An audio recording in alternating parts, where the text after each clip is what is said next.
আবির সাহেব কি এখনো এরকম বন্ধু বান্ধবদের সঙ্গে আড্ডা মেরে রাত করে বাড়ি ফেরে নাকি? খোঁজখবর রাখেন? হ্যাঁ, ও তো শুনেছি অফিসের নাকি অনেক কাজ, প্রেশার অনেক, আর যেদিন ফ্রি থাকে সেদিন একটু বন্ধুদের সাথে আড্ডা মেরে আসে আর কি। এই বন্ধুদের সঙ্গে আড্ডা মারে? শোনেন, পুরুষ মানুষ এই কাজ আর বন্ধু বান্ধবদের আড্ডা এইটা যদি করে তাহলে সংসারের প্রতি মায়া কমে না। অন্য কিছু আছে কিনা একটু খোঁজখবর নেন, দেখার চেষ্টা করেন। মানে বুঝলেন না, পুরুষ মানুষ তো এক হাঁড়ির খাবার বেশি দিন ভালো লাগে না। এখন আমি কি করবো তাহলে? কি করবেন আবার?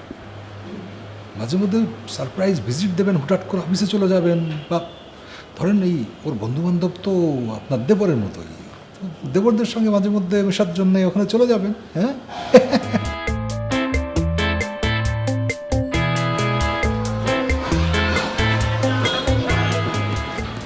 এমনিতে তো সময় যায় না, কিন্তু এই 10টা দিন কীভাবে যেন চলে গেল না। মানে উকিল সাহেবের ওখানে গেলাম 10 দিন হলো, কিন্তু মনে হচ্ছে 2 দিন। অদ্ভুত। এই জন্য তো আজকে তোমার সাথে ঘুরতে বের হলাম। নর্মালি তোমার সাথে ঘুরতে বের হওয়াটা একটু বোরিং, হ্যাঁ, আজকে বের হলাম, হয়তো বা এটা আমাদের শেষ দিন। যাই হোক, আমাদের আর কোথায়, একটু পরেই তো তোমার ফোনটা এসে সব কিছু লন্ডভন্ড করে দিচ্ছে, তাই না? ফোনটা বাসায় রেখে এসে সিরিয়াসলি?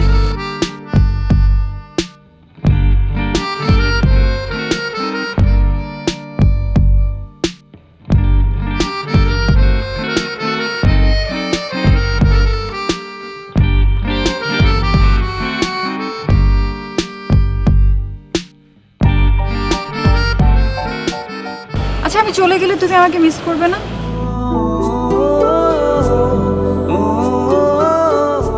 মিস তো করবোই, অফকোর্স।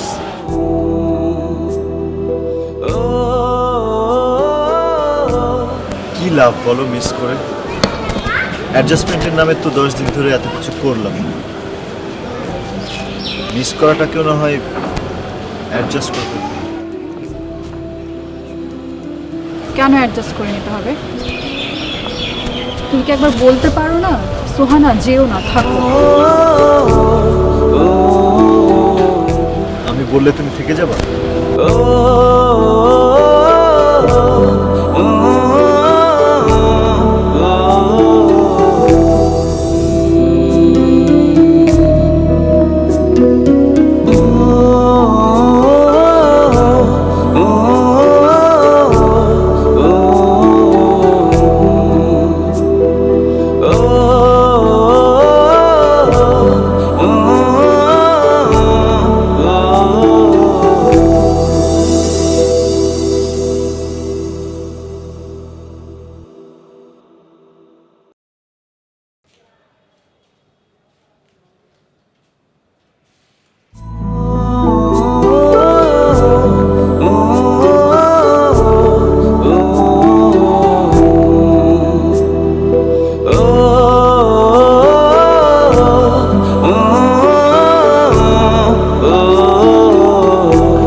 আমি তোমার জন্য একটা লিস্ট বানিয়েছি, ওই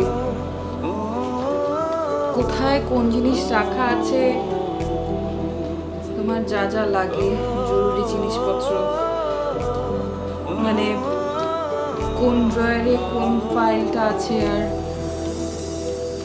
তোমার ওষুধ কোথায় রেখেছি, সব কিছু এখানে লিখে রেখেছি। আর ওই মশলার কৌটাগুলোর মধ্যে আমি নাম লিখে দিয়েছি কোনটা কোন মশলা, লবণ আর চিনিও আলাদা করে রেখেছি, নাম লেখা আছে। তুমি তুমি তুমি দেখে নিও। এই যে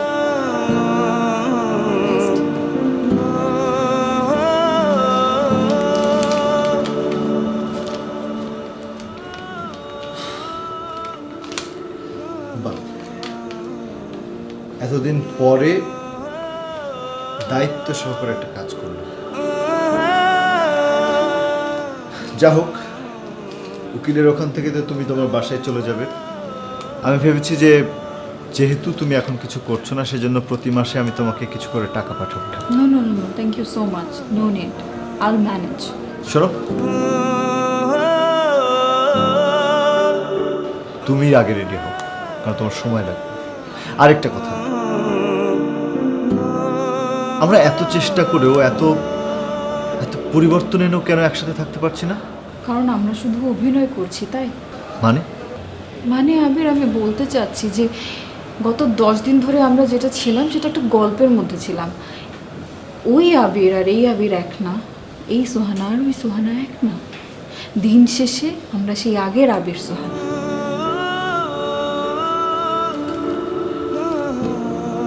প্লিজ রেডি হও, আমাদের দেরি হয়ে যাচ্ছে।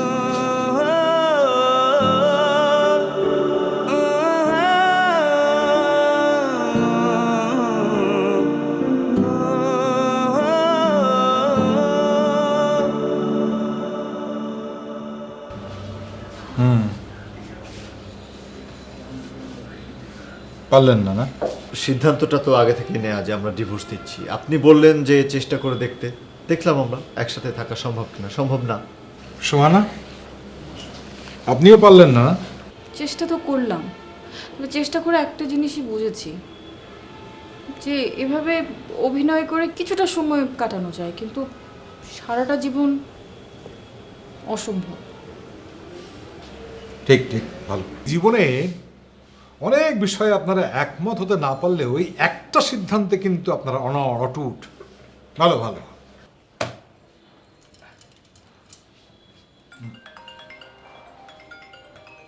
বন্ধ করে দেন। এখানে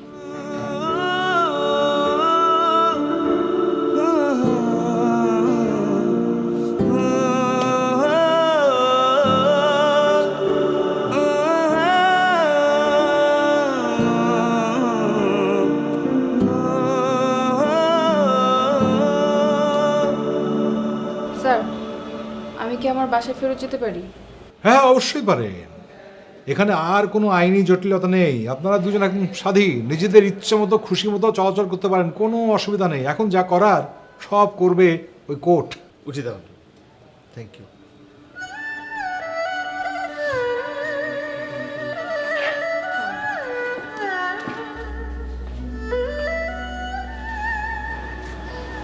আচ্ছা, কাজটা কি তুই ঠিক করেছিস? যা করেছি ঠিকই করেছি। আর একটু কি ভেবে দেখা দরকার ছিল না তোর? এত ভাবাভাবির কি আছে? আমি অনেক ভেবে চিন্তে এই কাজটা করছি। আর প্লিজ আম্মু, তুমি আমাকে এই বিষয়ে আর একটা কথাও বলবে না।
এই ছেলেটাকে আর সোহানা এই ছেলেটার সাথে কি করছে?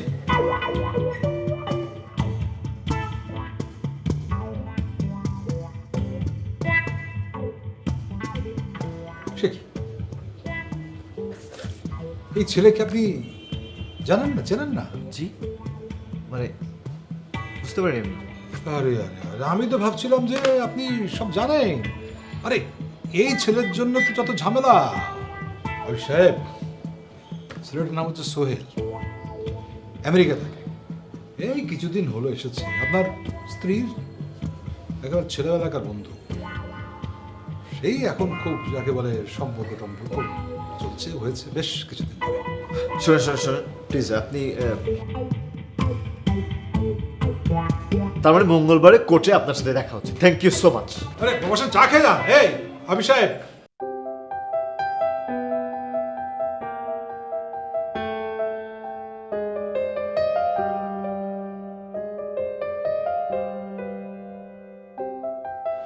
পুরুষ মানুষ তো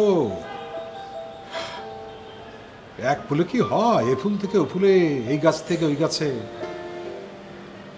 বুঝলে সোহানা, তোমাকে আমি আগেই বলেছিলাম, আমার কথা তো শুনলে না তখন। এখন দেখো প্রমাণ তো নিজের সামনে, একেবারে সামনে। ওই যে কিন্তু আবির তো ওরকম ছেলে না, আর তখন ওর পছন্দের জন্যই তো আমরা কিছু বলিনি।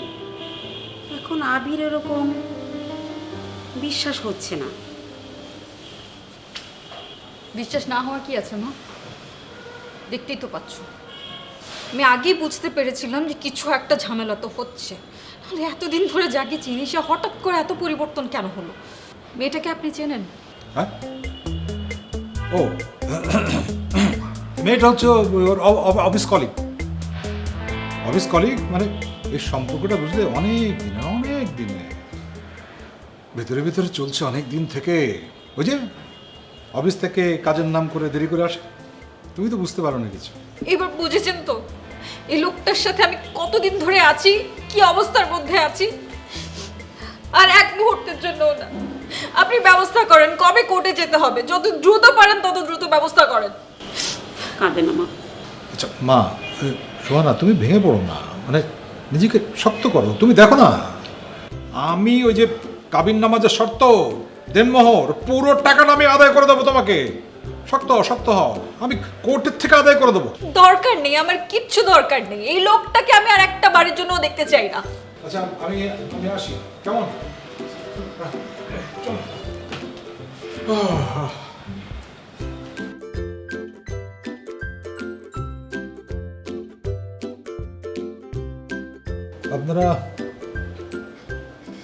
আপনারা দুজন আমার কথা একটু মনোযোগ দিয়ে শুনুন। আমি তো জজ সাহেবের সামনে আর শিখি পড়ি দিতে পারবো না। এখন যা বলবো সেটাই আপনারা জজ সাহেবকে বলে দেবেন, তাহলে দেখবেন আপনাদের ডিভোর্স হয়ে গেছে। আবির সাহেব, আপনি আপনার স্ত্রী সম্পর্কে বলবেন যে সে সংসারের ব্যাপারে উদাসীন, আপনার ব্যাপারে উদাসীন, কোনো কাজকর্মে মন নেই, কিচ্ছু নেই। সে এখন তার ওই পুরনো প্রেমিকের কাছে ফিরে যেতে চায়, আপনার কাছে থাকতে চায় না, এইটাই বলবেন আর কি। তো এখানে তো উকিল সাহেব শিখিয়ে দেওয়ার কিছু নেই, এগুলো তো সব সত্য কথা। আমি এই সত্য কথার সাথে আরও একটা কথা যোগ করতে চাই, যে আমার সাথে সংসারে থাকা অবস্থাতেই সে ওই ছেলেটার সাথে যোগাযোগ রেখেছে, এবং যেটা সত্য সেটা আমি কোর্টে কেন যে কোনো জায়গায় দাঁড়িয়ে বলতে পারি। সত্য কিসের সত্য কথা? মিথ্যা কথা বলতে তো লজ্জা লাগে না? মানে তুই তো তুই না বলবো তো কি বলবো আমি তোকে? হ্যাঁ, তুই আমাকে কি বলতি? আমাকে বলে যে সে নাকি অনেক কাজের প্রেশার আছে, এই জন্য সে অফিস থেকে লেট করে আসছে। না আসলে কি, আসলে তুই তোর কলিগের সাথে প্রেম করে বেড়াতি। 1 বছর ধরে এই মেয়ের সাথে তোর সম্পর্ক ছিল, বলবো তো আমি এসব? লজ্জা লাগে না তোর এইসব কথা বলতে? তোমার লজ্জা করে না এভাবে থার্ড ক্লাসের মতো বাজেভাবে একটা অপরিচিত মানুষের সামনে আমার সাথে কথা বলতে?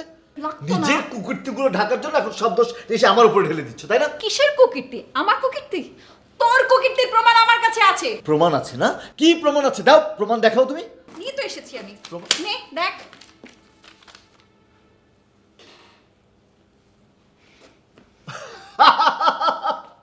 এইটা প্রমাণ? এইটা প্রমাণ? উকিল সাহেব আপনি বলেন যে এটা কে? এটা হচ্ছে আমার ওই অ্যাসিস্ট্যান্ট। ওই যে গিয়েছিল আপনার কাছে আপনার সই নিয়ে আসার জন্য। Just right. আর উনি এই ছবির মেয়েটাকে আমার গার্লফ্রেন্ড বানিয়ে দিয়েছেন। স্টুপিড। আমি তোমার মতো এত থার্ড ক্লাস না, এত বাজে না। হ্যাঁ, আর তুমি কি ভেবেছো যে তোমার কুকীর্তিগুলোর প্রমাণ আমার কাছে নয়? আমিও রেডি রেখেছি প্রমাণ। এই যে এটা কে? এই ছেলেটা কে? আপনারা এই ঝগড়াঝাটিটা একটু তো বাড়িতে গিয়ে করতে পারেন। এখন তো ডিভোর্সের ব্যাপারটা ফয়সালা করলেই হয়ে যায় না? এই ছেলে তো আপনি আমাকে সিগনেচার করতে পাঠিয়েছিলেন কাগজপত্র ওই ছেলে, ও এই পিকচারগুলো কিভাবে পেল? দেখেন, আমি তো আপনাদের বলেছি মানে এই শহরে ডিভোর্স করানোর ব্যাপারে আমার কোনো জুড়ি নেই। হ্যাঁ, তো আপনাদের এই ব্যাপারটা যাতে ঝামেলাটা আরও পাকাপোক্তভাবে লেগে যায়, একটু ঠিকঠাক মতো হয় ডিভোর্সটা, সেই জন্যই আমি চেষ্টাটা করেছি। এটা তো দোষের কিছু না, তাই না? আপনারা দুজনেই তো চেয়েছেন। তাই বলে আপনি আপনার স্বার্থের জন্য এরকম একটা কাজ করতে পারলেন? আর আমি না শুরুতেই বলেছিলাম, যে লোকটার অফিসে ডিভোর্স হয় সেখানে তো ভালো কোনো কাজ হওয়ার কথা না, তাই না? আপনি যদি আজকে আমার বাবার বয়সী কেউ না হতেন না, তাহলে আপনার সাথে এত খারাপ কিছু হতো যেটা আপনি কল্পনাও করতে পারবেন না। আচ্ছা, এখানে এত রাগারাগির কি আছে? আপনারা দুজনেই তো ডিভোর্স চাইছিলেন না, এত রাগ করার কি আছে বুঝতে পারছি না। চুপ! আর একটা কথা বলবেন না। আপনি যদি আর একটা কথা বলেন না, আপনার শোনেন, কারো সংসার ভাঙ্গা নিয়ে এই ধরনের গেম আর কখনো খেলবেন না। খুবই বাজে এটা। আমরা বলে আপনাকে ছেড়ে দিচ্ছি, অন্য কেউ হলে যে কি করতো আমি জানি না। চলো তো এখান থেকে। হ্যাঁ, এখানে আর এক মুহূর্ত না, চলো চলো। বাজে লোক কথা।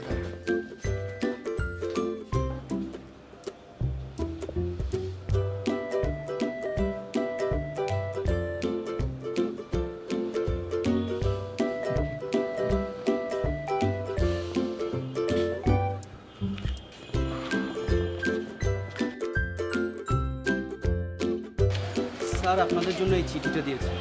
কিসের চিঠি? স্যার বলেছেন আপনাদেরকে পরে পড়ে দেখতে। না না না, ওনার সাথে আমাদের সব কথা শেষ হবে। ওনার সাথে কোনো কথা না, কথা শেষ করে নাম। স্যার দিয়েছেন। চলো। আমি জানি তোমরা একে অন্যকে ভালোবাসো, প্রচণ্ড ভালোবাসো। ছিল শুধু বোঝাপড়ার অভাব। জীবনের কেবল শুরু তোমাদের। স্বপ্নের পৃথিবীর খোলস ছাড়িয়ে সবে বাস্তবতার আঁচ লাগাতে সামান্য একটু ভরকে গেছো, এইটুকুই যা। আমি তোমাদেরকে বোঝাতে চেয়েছি, কাউকে ছেড়ে যেতে হাজারটা কারণ লাগে, তবে ধরে রাখতে শুধু একটা কারণই যথেষ্ট। শুধু অ্যাডজাস্ট হচ্ছে না এই অজুহাতে আমরা অসংখ্য নিষ্পাপ সম্পর্কগুলো ভেঙে দেই। অথচ এই পৃথিবীতে পারফেক্ট আমরা কেউই না।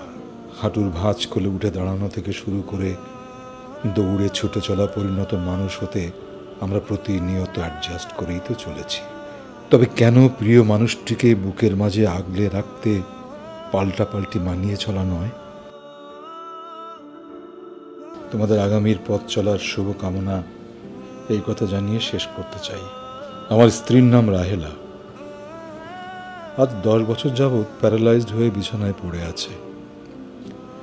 আমি তোমাদের মতো এমন টোনাটুনির বিবাহ বিচ্ছেদের গল্পগুলো ঠিক করে দিয়ে রাহেলাকে গিয়ে সেই গল্প শোনাই। তার প্যারালাইজ শরীরে এসে নড়তে না পারলেও চুপ করে একটা হাসি দিয়ে ফ্যাল করে চেয়ে থাকে আমার দিকে। তবে সব গল্প যে শেষটা সুন্দর হয় তা তো না। কারো কারো বিচ্ছেদ আমি ঠেকাতে পারি না। সে রাতে রাহেলার মুখে হাসি না ফুটে চোখের কোণ থেকে গড়িয়ে নোনা জল ঝরে যায়। সে কথা বলতে পারে না, তবে এটুকু আমি বুঝি, মনে মনে সে বলে আমায় একটু জড়িয়ে ধরবে।